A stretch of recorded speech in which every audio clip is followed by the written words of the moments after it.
In conversation with Kate Costelloe, Canadian author Kate Costelloe, known for his award-winning novel Drawn into Danger and Vampires in BC, has lived and worked as a teacher across North Africa, Southeast Asia, Europe, North America, and the Middle East. He holds a bachelor degree in drama and a master's in applied linguistics. Now retired and residing in BC, Canada, he brings a rich understanding of diverse cultures to his writing, which informs the depth and complexities of his characters and narratives. Kate has participated in creative writing courses in poetry, prose, film script, and memoir writing. He's an active member of the Vancouver's Writing Group, the CAA Canadian Authors Association, and the FBCW Federation of British Columbian Writers, and various writing and poetry groups, and is involved with the theatrical organization Peninsula Productions. And on today's episode of Author Interview, it's my utmost pleasure, joy, and excitement to have on the show today Kate Costelloe. Welcome on the show, Kate. Yes, thank you very much for having me. It's nice to meet you, Peter. I'm very excited, really, that we are here to talk about your book. I've been looking forward to this. Thank you for coming on. Thank you for inviting me. Yeah, it's my pleasure. My pleasure.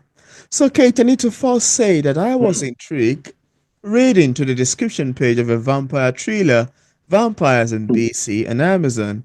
And as a lover of vampire thrillers novels myself, I was taken aback and I would like to ask you the many obvious questions authors get asked. What inspired you to write this book? Well, yes. I was actually taken into hospital for a heart operation. So I had to stay in hospital for quite a while before the operation. And I Oh, took to read Bram Stoker's vampire Dracula book. So I was intrigued by that. But I also found that the nurses were coming around twice a day to take my blood.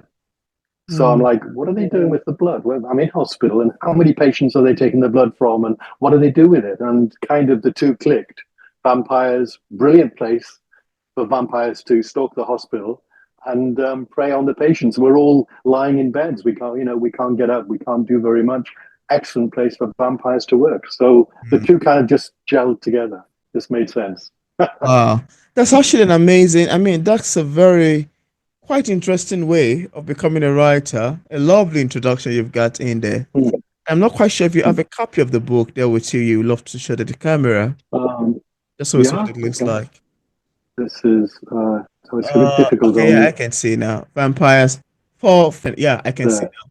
Vampires in BC. Yeah, beautiful cover you've got in there. That's the problem with the Zoom thing, isn't it? Yeah, okay.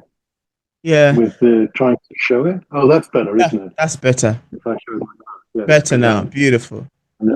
There's the transition between male and female that we'll talk about later on as well. That's interesting.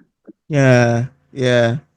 And now, just for the sake of readers who haven't read Hmm. Vampire BC yet, and without giving much information away, could we have a sneak of what we'd expect in terms of themes and subject lines picking up the book? Well, there's quite a few different threads there, if you like. I mean, the main thing is the vampires we know can change into bats, but I've also decided that vampires can change their sexuality as well because they're Oh, interested in attracting victims, human victims. You need to be a male to attract females, you need to be female to attract males, and you can move within that whole spectrum, that whole kind of transitional spectrum between X and Y. So that's one of the areas I wanted to look at, but also this idea of the Faustian kind of pact that you make when you sell your soul to the devil. Well, in this sense, the main character Jude, has decided he slash she they want to a transition, but also want to experience life forever. Have this attraction of being able to live forever. So that's one of the attractions, and also to be a vampire, you become extremely powerful. Um, yeah. but another theme that I'm looking at is the vampires themselves are extremely concerned about the world and the destruction of the world and all of the environmental problems that are going on. So, from a point of view of a vampire, from the threads that I kind of approach in the book, one of them is this aspect, the Faustian kind of a pact that you make when if you look at Dr. Faustus by Christopher Marlowe, there's the selling of your soul to the devil. Mm. Why do you do it? In this case, Jude becomes a partial vampire. He's attracted by the idea of being able to explore his sexuality. He's able to shapeshift between male and female, and any of the types in between, along that spectrum. So he's exploring that aspect of him. He wants to live forever, and becoming a vampire gives you an amazing power. And the reason he's transitioning is because vampires need to attract humans, and who do they attract? Theoretically, males will attract females, and females Yeah. will attract males. So that's they want to reestablish the balance in for. I'm not lecturing on it. I'm just throwing it out as one of the themes. And there's the idea of, would you like to live forever? Would you like to kind of just be eternally living? And that's very attractive to some people. So, but there are consequences of it. It's Mm. not totally an easy thing to kind of approach. And then looking at the difference between a vampire instinctive desire to suck the blood of humans, and not just humans, but other animals as well, but humans are preferred. Mm. And because Jude is a partial vampire, what is his human compassion and empathy for humans? So there's a bit of a internal conflict within Jude about who he really is, what he really is, Yeah. what she is really, etc., as he changes sex, etc. So that's another theme I wanted to look at. And this conflict is part of the main theme of the book. Does that make sense? Interesting. Yeah, that's quite amazing, really. And I love your take on it. I love the sound of vampires and BC. Quite beautiful, quite great. And as a lover of vampire novels myself, I'm taken aback by your lovely description of it. Quite compelling you've got in there. Thank you. Okay. Yeah, Thank thanks you. for sharing. And also, Kate, I was surprised by the cover of Drawn into Danger and Living on the Edge in the Sahara. It's such a beautiful cover, and I would like you to tell us about the making of that book as well. Okay. Well, that relates to my time in Algeria when I was working there Oh, back in 1980s, 1979, yeah. 1981. So I did work and live in Algeria. The actual cover shows the Hogar, the southern depths of Algeria, Oh, and the Tuareg kind of connection, which is where part of the book takes place. I won't tell you where because that would spoil the story. But it was based around aspects of my living there. But of course, the story itself, it's a thriller. It's got a espionage aspect to it. There's a fictional part of it, but it's based on the life and the themes and the climate and the environment of living in Algeria. And it's not a book it's not an area that many people talk about. mm. Algeria, North Africa, it's not really high on the radar. So it's attempt to kind of put to bring that to life, let's say, bring that area Yeah. of the country to life. Oh, I love the sound of that. That's quite beautiful, really. Thanks for sharing. Yeah. Thank you. Yeah. Yeah, thanks for sharing. And Yeah, Kate. I was a sorry, I was a teacher there as well, so it's based on those Oh, experiences as well, but not just about teaching in Algeria, about living yeah. there, and as I said, there's an espionage aspect to it. It's fun.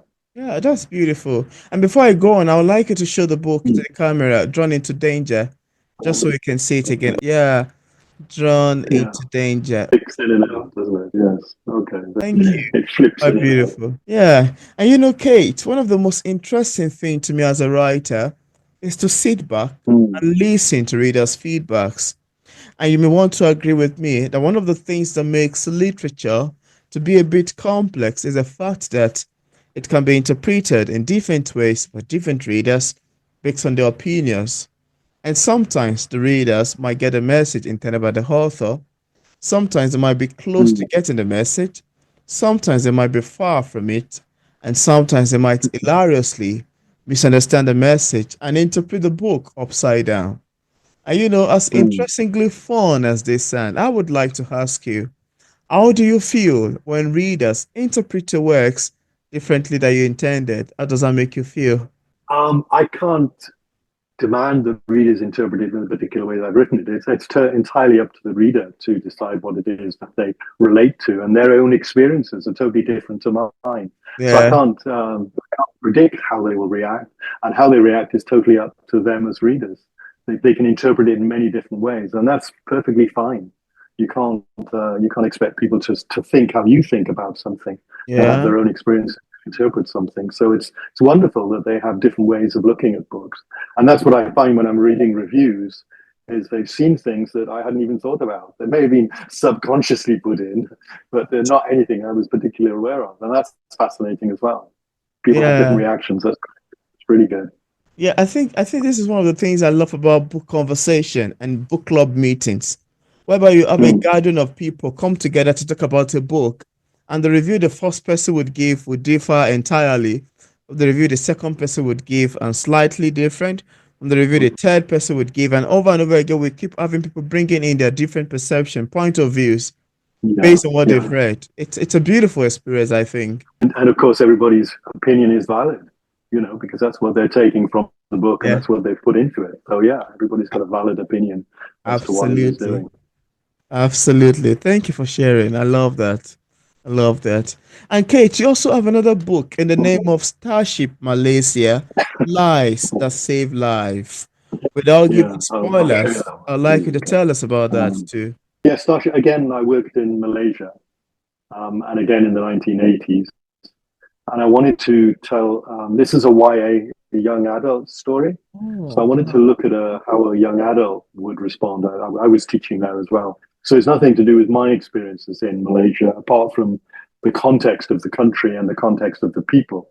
mm, Starship Malaysia looks at kind of a very sensitive area, but for a young adult audience, it's looking at the horror of the sex trade and the kidnapping of kids that are put into and sold into the sex trade, which is still going on now. It's $1 billion wow. industry at the moment.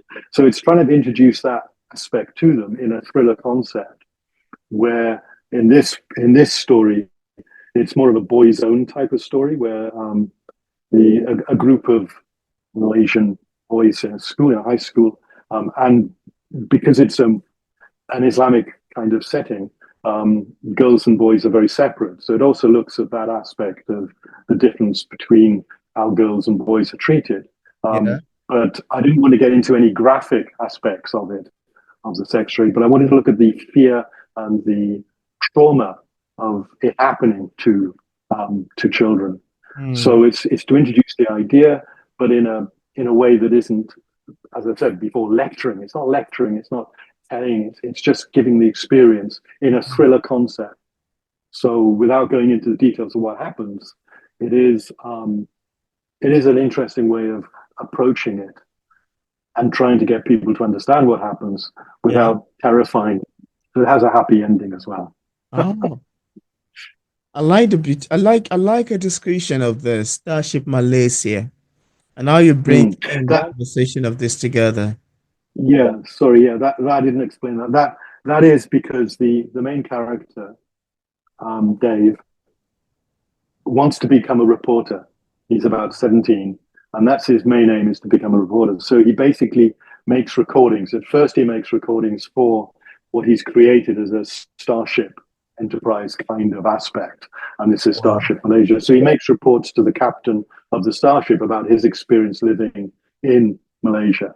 But he also has a friend, he's from California, and he also has a friend back in California, and he makes reports. He records instead of writing letters. He makes recordings of his own experiences and sends them back to his friend back in California as well. And he Wow. has his own diary that he records. So it's meant to be an audio rather than a written book as such. So he's putting forward 3 points of view, if you like. The formal report to the Starship, the more informal one to his friend, and his Wow. own personal feelings about things for himself. I love your And take on lies, this. yeah, the subtitle, sorry, is Lies That Save Lives. And Mm, he has to lie to be able to do with his friends. And that's part of this core of the story. He makes friends with other Malaysian boys and Malaysian Chinese, Malaysian Malays, and Malaysian Indians. And that's the core of the thing, is that deep friendship. How much would you risk to save people? Mm. And of course, he has to lie to his parents because he can't tell them what he's doing because it's dangerous. That Wow. makes sense. Yeah. Yeah, that's amazing. I mean, that's very wholesome you've got in there. That's beautiful. Okay. Thanks. Thanks. Yeah, I love your description of it. Thanks for sharing. Yeah. Hmm. And many readers have commented on how authentic Drawn into Danger felt and believed that the incident actually happened in real life. Now, I wanted to Hmm. ask you, what are the aspects of truth in this book? I'm curious. Without giving too much away and without giving any spoilers. No spoilers. Yes, a lot No of people, spoilers, because it please. is, a lot of people think it's like a memoir, and it isn't because, as I said, there's an espionage aspect, and I wasn't involved in any espionage aspects at Yeah. all. So it became a thriller. I started thinking about writing it as a memoir, but my life there was pretty boring. It was pretty normal, pretty, uninteresting. So it had to have some aspect of it that was going to get people to turn the pages, that was going to really involve them in it. Mm. So the story became a thriller rather than a memoir. So the basic truth is in the Yeah. locations, is in the kinds of people that live in Algeria, the Algerians and the expatriates that are working there. So it's Yeah. more based on that than what the actual events were. The actual events are not truthful. They're not, sorry, not based on fact. But the possibility of those events occurring it was at the time in the early 1980s, it had a certain instability, political instability. The president Boumediene died, and there was a long time before the new president got into power. So there's lots of underlying themes within Algeria. They'd gone through a big revolution against the French, turning them out of the country, but there was a lot of resentment from aspects and groups within France about what was happening. So there was potential for disruption, for chaos within the environment of Algeria. So I looked at that and brought those kind of ideas into the idea that there could be an espionage aspect to it, but not based, it didn't, the way I described it didn't actually happen. Thank you for making justice to that with your answers. Thanks. Yeah. It's I'm trying not to give away too much about what's actually happening in the story. But Like, so there is truth there. Yes, there is truth. It's based on truth. It's based on situations that thank you are so much. magnified, I think. Mm, absolutely. Thank you. Thank you. And I wanted us to go into the conversation of how you get your inspirations and ideas to write your books. Because I personally am always fascinated and taken aback by how writers, especially novelists like yourself, bring words together in a way that sentences makes paragraph and paragraphs makes pages and pages make chapters and eventually a great novel. And this always leaves me thinking, how exactly did they get the ideas and inspiration to pull these words together? Very surprising manner. And as far as writing is concerned, I'd like to ask you, how exactly do you get your inspirations and ideas for these books? Where did they come from? That's a very good question. Very Yeah, difficult to answer. I think there are different kinds of writers, okay, but I mean generally there's those who plan the book beforehand and yeah, set out all the minus. chapters, etc. And those a bit like me, where I start writing and then the characters take over, and the characters take the book where they want it to go as they Wow. become real life characters. So where does the inspiration come from? Well, Algeria, I worked there, I lived there, I wanted to kind of get back into that feeling, a kind of reminiscence, I suppose, and Malaysia the same. But I also felt with Vampires in BC that I needed to bring it closer to home, closer to Canada. So I wanted to, as I said, there was the hospital aspect that was the inspiration there. Mm, But it's generally where I want to write about. mm, Where, but as you introduce the characters, they do take over. They become real in your head, and they go off in different directions. I don't know where the book is going to go yeah, until it's finished, and then I have to go back and re-edit the book to make sure that some of the facts yeah. fit where it was going. So there's a lot of rewriting involved as well. So the inspiration develops, I think, rather than it starts off with a little germ of an idea and then develops as I'm writing. Well, and I like the fact that you mentioned that your characters takes over. I like that. Mm. They took over for you and they begin to take the story in their own way. Beautiful, really. Right. Yeah. Yeah. But as I say, there are different ways of writing, and Yeah, different they people are. can approach it in different ways.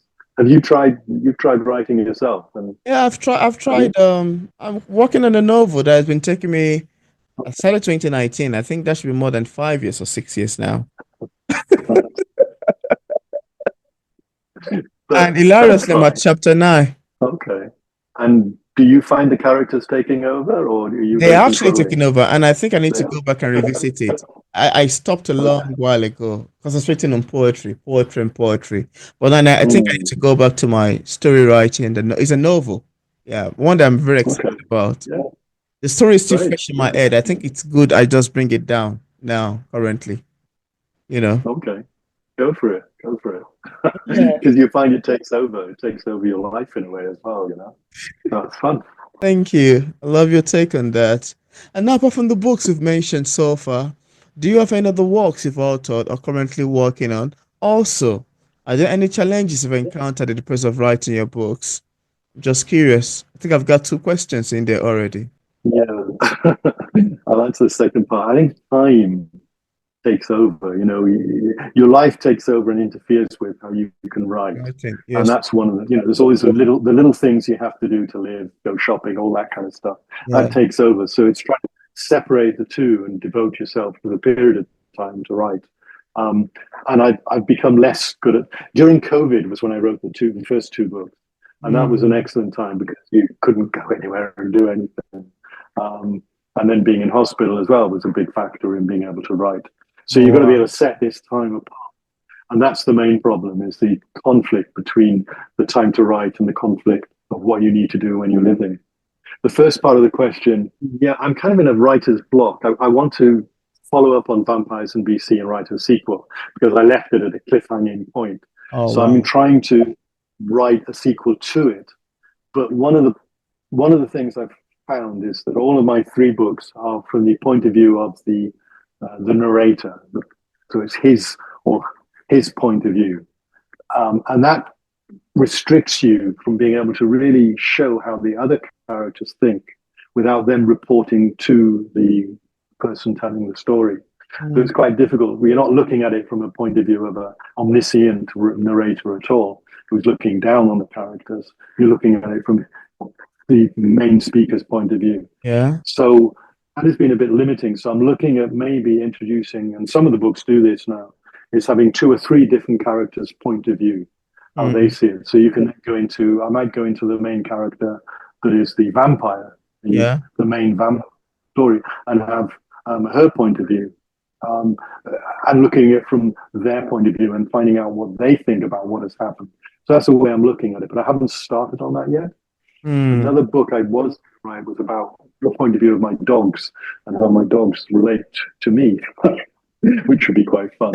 So I'm working on those two ideas, but I haven't got very far with them, I must admit. Um, yeah, I'm afraid I haven't really written too much on those. That's beautiful to know, really. That's quite amazing. I love your, I mean, I've been Mm, enjoying your answers to this question so far. They're quite interesting, very educative, and well pooling. I love them. thank you. Thank you. I'm trying. Yeah, and I wanted to ask a very funny question. Not entirely funny, but I think it's more Mm. like I'm asking a mother that of all the children you've given birth to, please can you tell me which one is your favorite? Now I wanted to ask you, of all the books you've written so far, which one is your favorite? Whoa, asking about favorites. That's a difficult one. It's like a teacher being asked about who is his favorite student in the class, and you don't want to Ah, you upset know. And I think you and have a to guy select the who's smart ones. it's like, well, you select, no, sometimes you select the ones that are the most difficult as a teacher, the ones that are giving you problems, because you've got to find out, well, what's happening within it, and you work with person and say, and bring them over, perhaps, to your point of view, or bring them over to be able to cooperate in the class. They're the challenges, so maybe they're more interesting. Mm, I would say both of my Drawn into Danger and Vampires in BC are both the two books that I really feel good about from a point of view of having written them and getting involved in them. And fantasy is a brilliant area to go to because you can create your own story. So yeah. I like Vampires in BC from that point of view. It's a fantasy book, and you can create different characters within the vampire theory. And Drawn into Danger because it's my memories of what it was like to live in Algeria. So it's kind of like also a personal factor, and the same for Starship Malaysia. So I'm not going to answer which one's my favorites. They're all my favorites. They're all good, all in different points, in different ways. Yeah, I love that as an answer. Yep, that's beautiful. I love your take on this, really. It sounds quite great and quite amazing to me. Thank you for sharing. Thank you. Avoided answering your direct question anyway. That was good. And before we wrap up for today, I'd like to ask you for your advice for struggling writers and also where readers can get copies of your books. Yeah, okay. So, yeah, that's a very good question. I think you just honestly just have to sit down and write.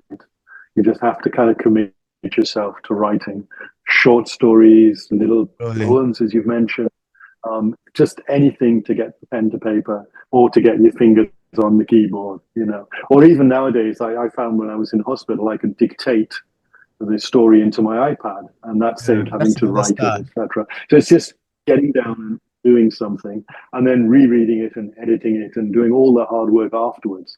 The easy part is, first of all, is the writing. Start that. Just do it, and don't prevaricate about it. Just go for it. Where can you buy the books? They're all on Amazon and many other bookstores. They're printed by Friesen Press, and in Canada you can access it through Friesen Press. Apple Books have digital copies of them. The ebooks are available in Apple Books and all those different stores as well. And if you visit my website, I've got links to all of the areas where you can buy the books. That's great. That's amazing. And I left a link in the description part of this interview where interested viewers can get a copy of Keith Costelloe book directly on Amazon, Barnes and Nobles, on his website, and also on other platforms. I also left links to his social media pages for possible followings. So thank you so much, Keith, for accepting the invitation to be featured in P English Literature. And also, this is more than awesome. Very good and quite exciting having this conversation with you around your works. Thank you so much for coming on. Great. Thank you very much. Appreciate that. All the best. Let's do the writing. Thank you so much. That was quite fun.